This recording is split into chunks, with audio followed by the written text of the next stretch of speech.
Hi అండి, అందరికీ good morning. నేనైతే ఇప్పుడే లేచిన, పాలు పెట్టిన, అన్నం పొయ్యి మీద పెట్టిన. బీరకాయ కర్రీ అయితే చేసుకుందాం. ఎలా చేసుకోవాలో చూద్దాం, ఓకేనా? బీరకాయ మీద మొత్తం ఇలా చెక్కు తీసుకోవాలి.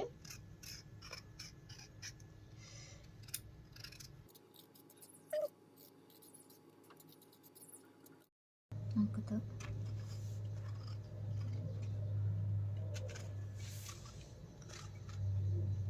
బీరకాయలు పొట్టు తీసుకొని కట్ చేసుకోవాలి. ఇలా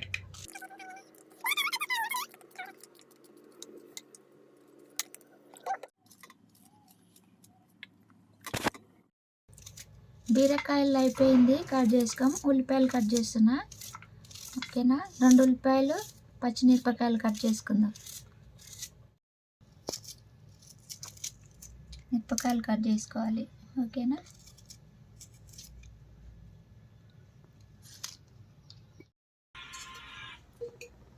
నూనె అయితే పోసుకుందాం. కరివేపాకు ఇలా చించేసుకోవాలి.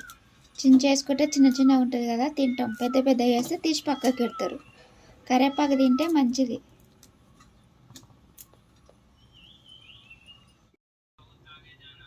ఇప్పుడైతే జీలకర్ర వేసుకుందాం.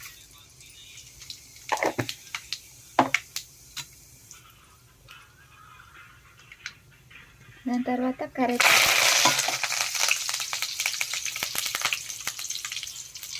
దాని తర్వాత పచ్చిమిర్చి,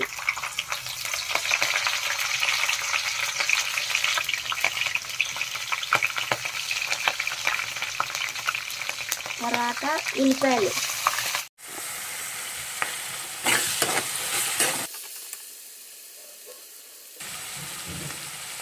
ఉల్లిపాయలు మగ్గినాక అల్లం ఎల్లిగడ్డ, పసుపు వేసుకుందాం, ఓకేనా?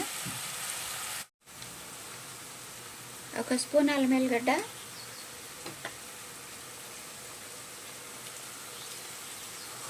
పసుపు,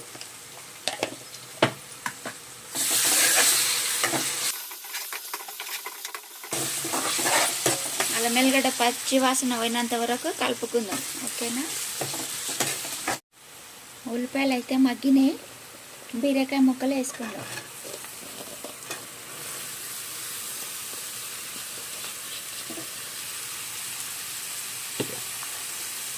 కలుపుకుందాం.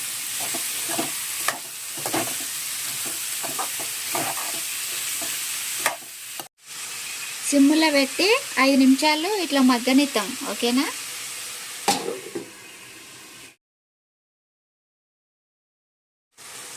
మిర్చి అయితే వేసుకుందాం ఫ్రెండ్స్. నేనైతే 3 చెంచాలు వేసుకున్నా. కారం ఎక్కువ ఉంది, మీకు తగినంత కారం వేసుకోండి. ఫస్ట్ ఉప్పు వేసుకున్నా కదా, చూసి వేసుకోండి. అట్లా 1 టమాటా,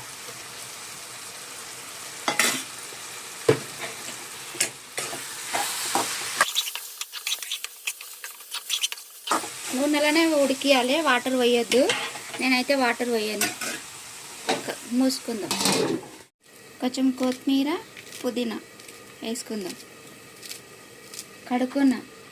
కడిగి కట్ చేస్తున్నా. బీరకాయ ఫ్రై చేద్దాం అనుకున్నా, వాటర్ ఏమన్నారు, అందుకే కొన్ని వాటర్ వేసుకున్నా, ఓకేనా?